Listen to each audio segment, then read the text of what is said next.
এমন হয় না? আল্লাহ পাক যদি আপনাকে স্বপ্নের মধ্যে রেখে দেন, ধরেন 1 বছর 1.5 বছর 2 বছর, তার মানে 1-2 বছর আপনি স্বপ্নের মধ্যেই বাস্তবের ভালো লাগার ফিলিংসটা পেতে থাকবেন, কিন্তু আপনি ঘুমিয়ে আছেন। বাইরে থেকে আমি আপনাকে দেখছি যে আপনি ঘুমিয়ে আছেন, আপনি ঘুমন্ত অবস্থাতেও ভালো স্বপ্ন দেখেই ভালো ফিল করছেন।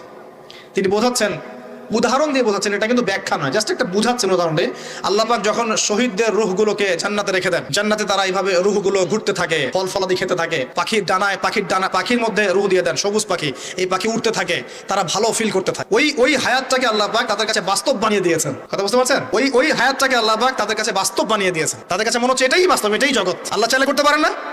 একটা ঘুমন্ত মানুষকে যদি আল্লাহ করতে পারেন, তাহলে শহীদদের ব্যাপারে করতে পারেন না? পারেন। আবার ধরেন একজন মানুষ পাপাচারী, আপনি কখনো কখনো স্বপ্ন দেখেছেন, ভয়ের স্বপ্ন, আটকে উঠছেন, শ্বাস বন্ধ হয়ে যাচ্ছে, এমন হয়নি অনেকদিন? আর হবে তো বেশি, কারণ কানে তো হেডফোন দিয়ে গান শোনেন, আর হেডফোন কানে দিয়ে ঘুমান, এফএম শুনতে শুনতে ঘুমান, এই কি করতে করতে ঘুমান। ঘুমানোর আগে তো দোয়া কালাম নাহি, দোয়া কালাম মাসনুন